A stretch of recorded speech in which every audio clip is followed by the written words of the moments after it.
გამარჯობა, დიდი ვეზირის მორიგი ეპიზოდი მოგესალმებათ თურქეთიდან, ქალაქ ამასიადან.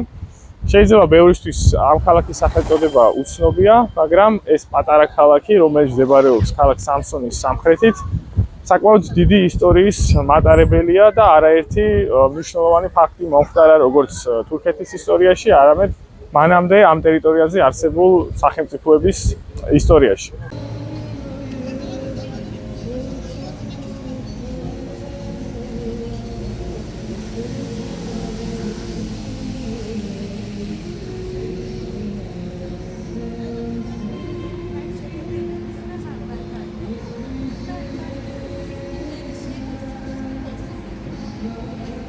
ისტორიული წყაროების მიხედვით ამ ტერიტორიაზე პირველად დასახლდნენ ხეთების იმპერიის დროს, თუმცა ქალაქ ამასიას ჩვენ ვიცნობთ პონტოს სამეფოდან, გამომდინარე იქიდან, რომ ქალაქი ამასია იყო ამ სამეფოს ერთ-ერთი დედაქალაქი და პონტოს სამეფოს გადაკვეთა ჰქონდა კოლხეთის სამეფოსთან, გამომდინარე იქიდან, რომ პონტოს სამეფოს ყველაზე წარმატებულმა და ისტორიაში ყველაზე ცნობილმა მეფემ მითრიდატე მე-6 ეუპატორმა დაიპყრო კოლხეთის სამეფო და ის შეუერთა პონტოს სამეფოს.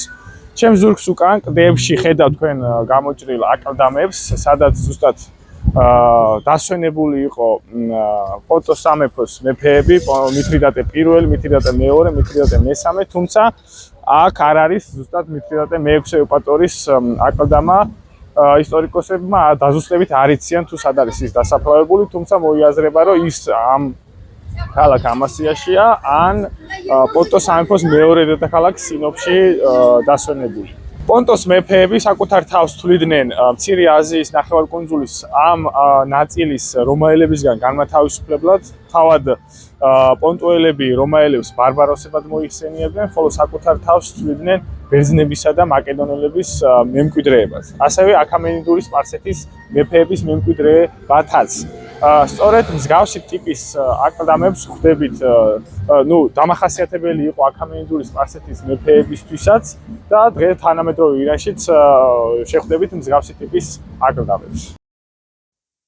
პონტოელ მეფეთა ეს ნეკროპოლისი გამოკვეთილია ჰარშენას მთაზე, რომელიც გადაჰყურებს ქალაქ ამასიას.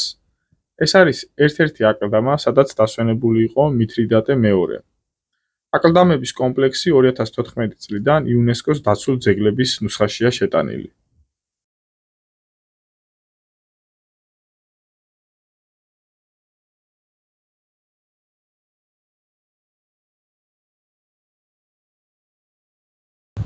ქალაქი ამასია ცნობილია იმითაც, რომ აქ დაიბადა ცნობილი ბერძენი გეოგრაფი, ისტორიკოსი და ფილოსოფოსი სტრაბონი, რომელმაც იმოგზაურა არაერთ კონტინენტზე და აღწერა იქ მცხოვრებთა ყოფა, იქნებოდა ეს აფრიკის კონტინენტი, ევროპის კონტინენტი თუ აზიის კონტინენტი. მან ასევე ჩვენთვისაც ცნობილია, რომ იმოგზაურა კოლხეთის სამეფოში და აღწერა კოლხების ყოველდღიურობა. ის როგორც დაიბადა ამ ქალაქში, ასევე ის გარდაიცვალა ამავე ქალაქში.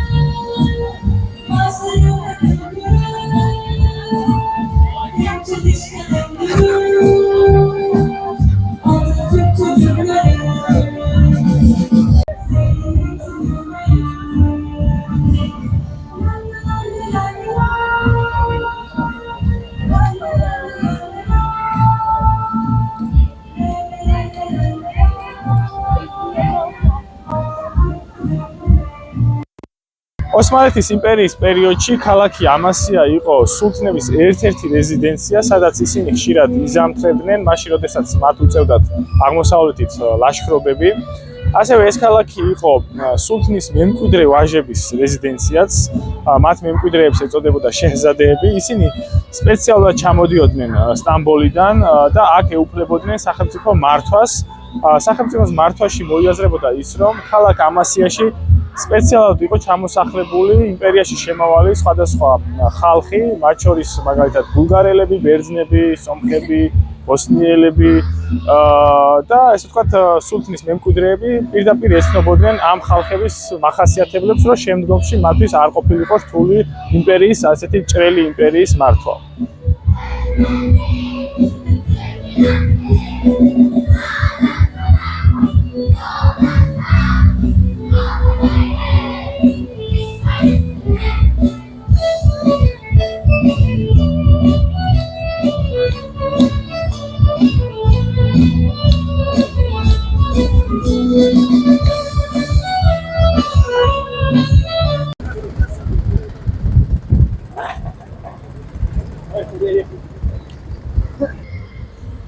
Ათას 555 წელს სწორედ ქალაქ ამასიაში გაფორმდა ისტორიაში ერთ-ერთი ნიშანდობლივი შეთანხმება სეფიანთა ირანის შაჰის შაჰ თამას პირველსა და ოსმალეთის იმპერიის სულთან სულეიმან მწვერვალეს შორის, როდესაც ამ ორმა იმპერიამ პრაქტიკულად გაინაწილეს დღევანდელი ახლო აღმოსავლეთის ტერიტორიები. ამ შეთანხმების მიხედვით ოსმალეთის იმპერიის კონტროლის ქვეშ გადავიდა დღევანდელი არაბული ტერიტორიები, არაბებით განსახლებული ტერიტორიები, ხოლო ირანს შეუნარჩუნდა საკუთარი დედაქალაქი თავრიზი, რომლის დაკარგვის საფრთხეც არსებობდა. რაც თავარია ჩვენთვის ამასიის ზავით გაიყო ამიერკავკასიის ტერიტორიები, ოსმალეთის იმპერიის დაქვემდებარებაში გადავიდა დასავლეთ საქართველოს და დასავლეთ, ასე ვთქვათ, სომხეთის ტერიტორიები, ანუ სომხებით განსახლებული ქალაქები, ხოლო სეფიანთა ირანის კონტროლქვეშ დარჩა, ანუ აღმოსავლეთ სომხეთი, დღევანდელი სომხეთის ტერიტორიები, აღმოსავლეთ საქართველო, ქართკახეთი, სამცხე-საათაბაგო და დღევანდელი აზერბაიჯანი. ამასიის შეთანხმებამ პრაქტიკულად ჩამოაყალიბა ეგრეთ წოდებული ამასიის მშვიდობა, რომელიც დიდხანს არ გაგრძელებულა, თუმცა ის საზღვრები, რომელიც დადგინდა ამ შეთანხმებით, თვისებრივად შემდგომ აღარ შეცვლილა და დღესაც კი დღევანდელი ერაყისა და ირანის საზღვარი, ანუ მაშინდელი ოსმალეთის იმპერიისა და სპარსეთის იმპერიის საზღვარი, დღემდე უცვლელია და ახლო აღმოსავლეთში ეს საზღვარი ითვლება ერთ-ერთ უძველეს საზღვრად. ამასიის მშვიდობამ პრაქტიკულად განსაზღვრა ამ ორი იმპერიის ეგრეთ წოდებული დომინიონები, ანუ გავლენის სივრცეები თუ სად იყო მაგალითად სპარსეთის იმპერიის ლიმიტები და სად იყო ოსმალეთის იმპერიის ლიმიტები ახლო აღმოსავლეთში. მსგავსი, ასე ვთქვათ, სისტემა შენარჩუნდა შემდგომი 2 საუკუნე ნახევარი და ამასიის მშვიდობის ნაწილი დაარღვია უკვე კავკასიაში ახალმა ძალამ რუსეთის იმპერიამ, როდესაც ეს ტერიტორიები ამიერკავკასიის უდიდესი ნაწილი სპარსეთის იმპერიასა და ოსმალეთის იმპერიას წაართვა.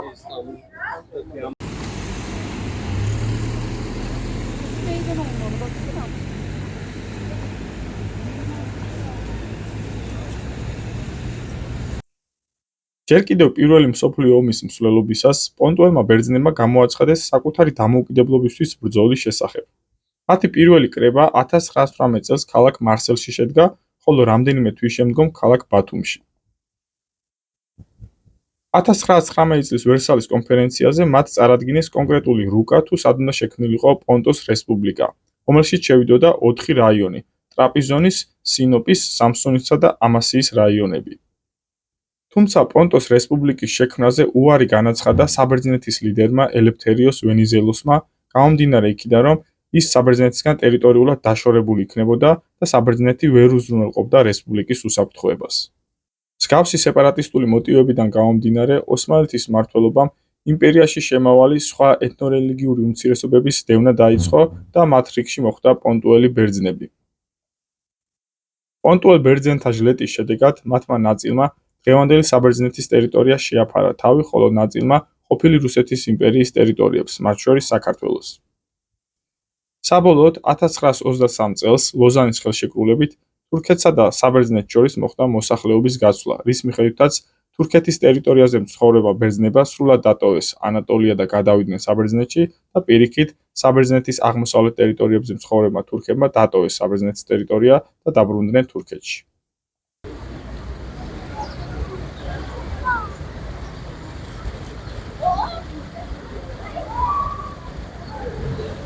ქალაქი ამასია მნიშვნელოვანია თანამედროვე თურქეთისთვისაც, გამომდინარე იქიდან, რომ მუსტაფა ქემალ ათათურქმა სწორედ ამ ქალაქიდან დაიწყო მისი პოლიტიკური ბრძოლა თურქეთის გათავისუფლებისთვის, როდესაც მან 1919 წელს გამოსცა ეგრეთ წოდებული ამასიის ცირკულარი, სადაც მან თურქ ხალხს მოუწოდა გაერთიანებისკენ და ბრძოლისკენ, რათა არ მომხდარიყო ცივე ნახევარკუნძულზე მცხოვრები თურქების საბოლოო დაშლა და ოკუპაცია დასავლური ძალების მხრიდან.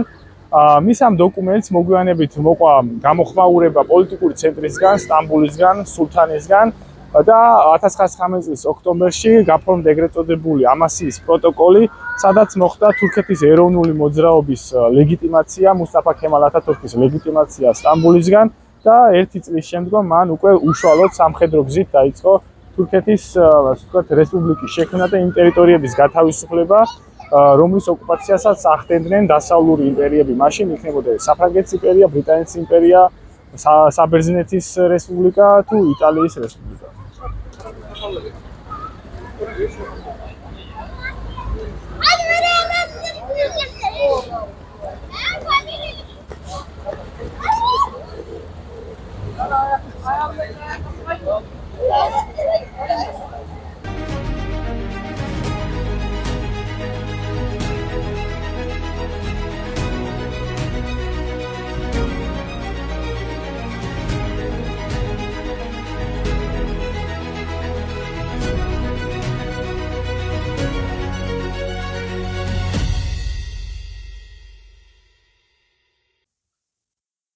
ეს არის ქალაქ ამასიაში თურქეთის დამოუკიდებლობის მუზეუმი.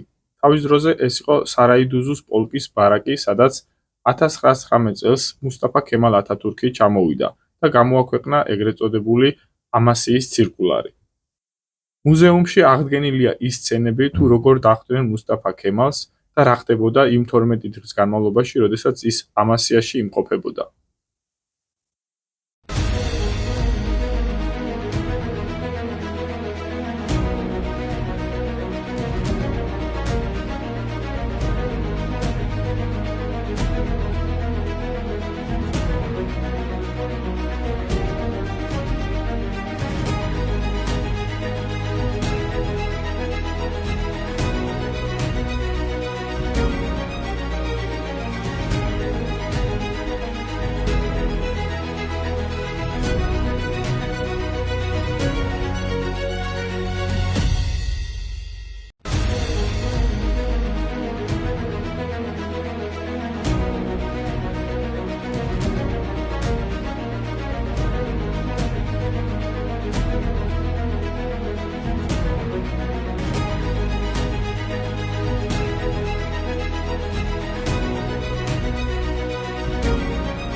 ეს არის 1486 წელს ოსმალეთის სულთანის ბაიაზიდ მეორის მიერ ბრძანებით აგებული რელიგიური კომპლექსი, რომელშიც შედის როგორც თავად მეჩეთი, ისლამური სასწავლებელი, დიდი შადრევანი, საქველმოქმედო სამზარეულო და ბიბლიოთეკა. ის ქალაქში დღემდე უდიდეს მეჩეთად რჩება.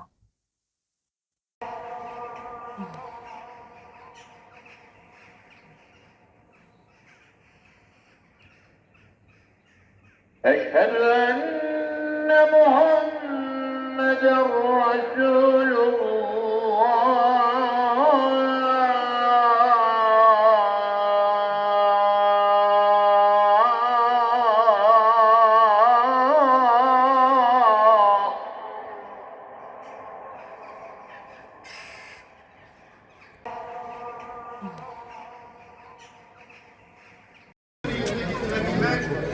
Çağımızın gerektirdiği bilgi ve donanımlara sahip olmak için çok çalışmalı, milli ve manevi değerlerimizi özümseyerek, dünyadaki gelişmeleri de takip ederek kendinizi yetiştirmelisiniz. Kıymetli Amasyalı hemşehrilerim, Cumhuriyetimizin 102. yıl dönümünü kutladığımız bu önemli günde hepimize düşen ortak görev ise ჩვენ ამ ასიაში ვიმყოფებით თურქეთის რესპუბლიკის დღეების პერიოდში. ამ დღესთან დაკავშირებით 2 წლის წინ თურქეთის პრეზიდენტმა რეჯეპ ტაიპ ერდოღანმა გამოსცა ახალი, ასე ვთქვათ, პარადიგმული დოკუმენტი, რის მიხედვითაც მან გამოაცხადა 21 საუკუნე გამოაცხადა თურქეთის საუკუნე. ამ დოკუმენტში განსაზღვრულია სხვადასხვა პრიორიტეტული მიმართულებები, იქნება ეს ეკონომიკური განვითარება, კეთილდღეობის შექმნა, ტექნოლოგიური განვითარება, მაგრამ მეტი წილი დათმობილი იყო საგარეო პოლიტიკას.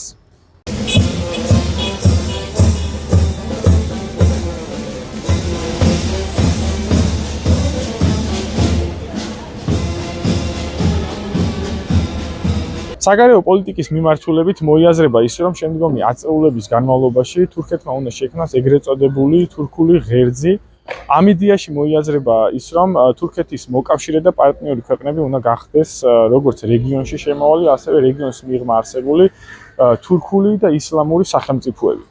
ეს პრინციპი გარკვეულწილად ეხმაურება ნეოოსმალიზმის იდეას და თურქული გავლენების გავრცელებას რეგიონში და გარკვეულწილად თურქული ღერძის პრინციპი წინააღმდეგობაში მოდის ირანის საგარეო პოლიტიკასთან. გამომდინარე იქიდან, რომ ის ქვეყნები, რომელიც ამ პოტენციურ თურქულ ღერძში მოიაზრება, არის ირანის მეზობელი ქვეყნები, როგორც დასავლეთით ირანის, ასევე ირანის ჩრდილოეთით და თურქული ღერძი მომავალში შეიძლება მოგვევლინოს ირანის შეკავების პოლიტიკის ნაწილად. დღეს თუ ჩვენ გადავხედავთ პრაქტიკაში მიმდინარე პროცესებს, შეიძლება ვთქვათ, რომ ეს პროცესი უკვე დაწყებულია და ამ შემთხვევაში 2 მაგალითის მოყვანა შეგვიძლია, ეს არის სირიის кейსი, რომელიც იყო ირანის მოკავშირე სახელმწიფო აწეულების განმავლობაში და დღეს ის სირიამ მთლიანად იცვალა ეგრეთ წოდებული საგარეო პოლიტიკის პროფილი და ის არის შეიძლება ვთქვათ თურქულ ორბიტაზე გადასული სახელმწიფო, ხოლო მეორე ესეთი შემთხვევა არის ჩვენი მეზობელი სომხეთის სახელმწიფო, რომელიც ასევე აწეულების განმავლობაში მოიაზრებოდა ირანის მიმართ კეთილგანწყობილი მეზობელი, თურქეთსა და აზერბაიჯანთან დაპირისპირებული სახელმწიფო, მაგრამ დღეს არსებული პოლიტიკური ელიტის მოცემულობაში, რომელიც არსებობს სომხეთში, ეს ორიენტირებიც იცვლება და ასე ვთქვათ, ერევანის ცენტრალური ხელისუფლების პრიორიტეტია, რომ ასე ვთქვათ, თურქეთთან დაალაგოს ურთიერთობები და გახდეს მისი ერთ-ერთი პარტნიორი ქვეყანა ამიერკავკასიაში.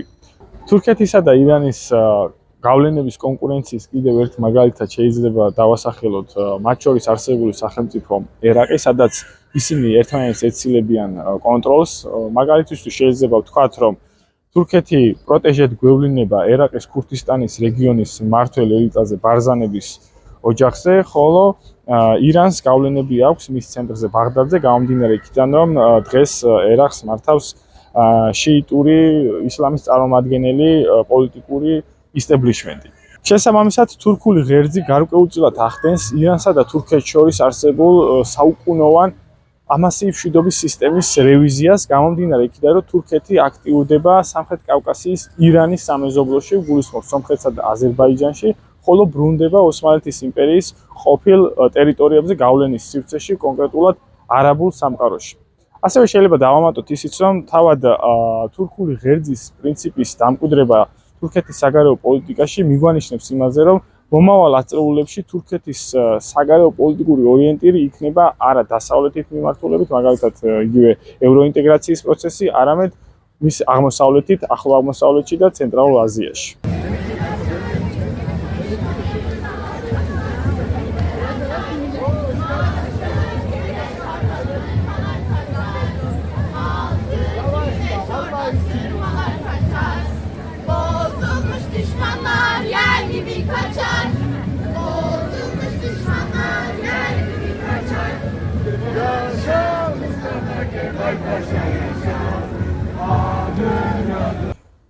თუკი აქამდე ახლო აღმოსავლეთში ირანის მთავარი შემაკავებელ ან დამაბალანსებელ სახელმწიფოდ ისრაელი მოიაზრებოდა, თურქული ღერძის პრინციპით მომავალში შეიძლება ეს როლი თურქეთმა ითავოს. ამის თქმის საშუალებას იძლევა ივნისში განვითარებული მოვლენები. 12 დღიანმა ომმა ისრაელსა და ირანს შორის აჩვენა ის, რომ ისრაელს დამოუკიდებლად არ შეუძლია უშუალო წინააღმდეგობაში შევიდეს ირანთან და საკუთარ მიზნებს მიაღწიოს. თუმცა თურქული ღერძის პრინციპი ასევე წინააღმდეგობაში მოდის ისრაელის საგარეო პოლიტიკასთან, გამომდინარე იქიდან, რომ ისრაელის რეგიონულ პოლიტიკაში, რეგიონულ უსაფრთხოებაში არ ჯდება თურქული, ასე ვთქვათ, გავლენის ქვეშ მყოფი სახელმწიფოების მის სამეზობლოში ყოფნა. აქედან გამომდინარე, ჩვენ შეიძლება დავასვენოთ, რომ შემდგომი წლები ახლო აღმოსავლეთი იქნება სამი მთავარი სუბიექტის სათამაშო ველი, ეს არის ირანის ისლამური რესპუბლიკა, თურქეთის რესპუბლიკა და ისრაელი. ხოლო თამაშის მთავარი არეალი იქნება ეგრეთ წოდებული შუამდინარეთის რეგიონი, ლევანტისა და შუამდინარეთის რეგიონი, ლიბანი, სირია, ერაყი თუ იორდანია.